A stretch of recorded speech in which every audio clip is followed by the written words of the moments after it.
जय श्री राम। आओ ज्योतिष सीखें कार्यक्रम में आपका स्वागत है।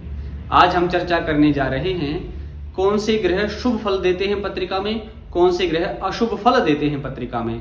लेकिन ये उनका जो फल देने का तरीका है ये उनके मूल स्वभाव से संबंधित ही है। आज हम उनके नैसर्गिक प्रभाव पर ही बात कर रहे हैं। नैसर्गिक प्रभाव का अर्थ ये हुआ कि जब आप स्कूल में पढ़ते हैं तो टीचर आपको पढ़ाते हैं। जो मूलतः शांत स्वभाव के जो टीचर्स होते हैं, गुरु होते हैं हमारे, अगर उनके सब्जेक्ट की हमें नॉलेज कम है, हम उनका होमवर्क नहीं करके लेकर गए हैं, तो वो हमें डांट फटकार सकते हैं और उनका स्वभाव बदल जाता है परिस्थितियों के अनुसार। मूलतः वो शांत ही होते हैं। कुछ टीचर्स ऐसे होते हैं कि वो आक्रामक स्वभाव के होते हैं। उनकी पीरियड में तो आप थोड़ा बहुत भी नहीं बोल पाते, क्योंकि उनका जो मूल स्वभाव है वो क्रूर है, आक्रामक है। ऐसे ही अब हम बात कर रहे हैं ग्रहों के मूल स्वभाव के बारे में, ना कि उनकी रिस्पॉन्सिबिलिटी क्या है पत्रिका में। इस बार बाद में बात होगी, आज मूल स्वभाव की बात कर रहे हैं। सबसे पहले हम लेते हैं शुभ ग्रहों को, जो जन्म पत्रिका में शुभ फल ही देते हैं। तो आइए जानते हैं। बुध एक ऐसा ग्रह है जो सर्वथा शुभ फल ही देता है। उसका नैसर्गिक स्वभाव है शुभ फल देना, शुभ ग्रह है वो। चंद्रमा शुभ फल ही देता है, शुभ ग्रहों में इसकी गिनती है। गुरु, देवगुरु बृहस्पति जन्म पत्रिका में कहीं भी बैठे होंगे शुभ फल ही देंगे अपनी दशाओं अंतरदशाओं में, इनकी दृष्टियां भी शुभ होती हैं। ऐसे ही शुक्र ग्रह जहां कहीं बैठे होंगे जन्म पत्रिका में शुभ फल ही देंगे।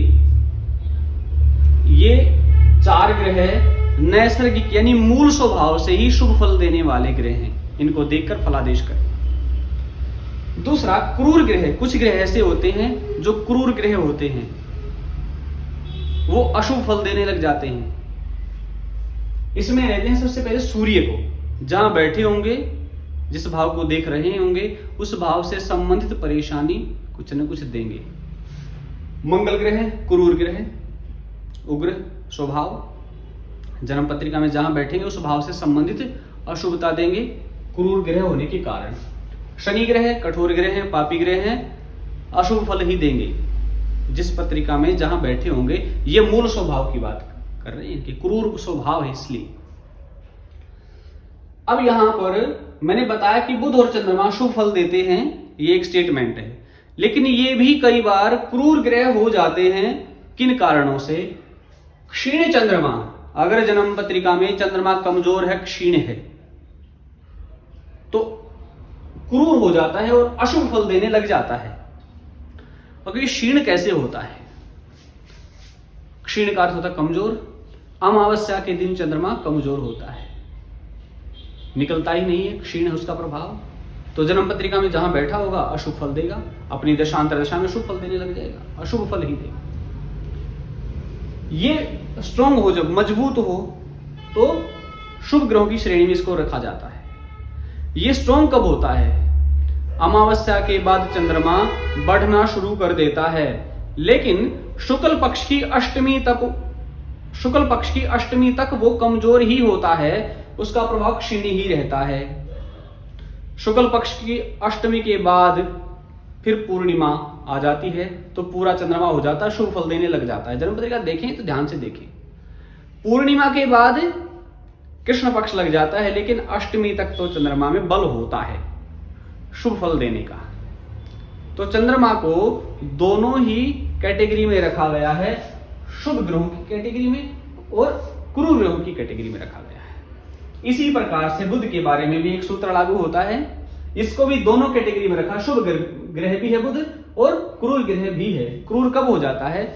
पाप ग्रह युक्त बुध। बुध का अपना स्वभाव जो है वो दूसरे में ढल जाना है। इसके साथ पापी ग्रह बैठा होगा, शनि पापी ग्रह है, मंगल है, ऐसे पापी ग्रह बैठे होंगे, राहु केतु हैं जो इसको प्रभावित करेंगे। क्षीण चंद्रमा है, यानी इसका अपना स्वभाव ये है कि जब ऐसे पाप युक्त ग्रहों के साथ बैठा होगा तो खुद भी क्रूर ग्रह में बदल जाएगा, अशुभ फल देने लग जाएगा।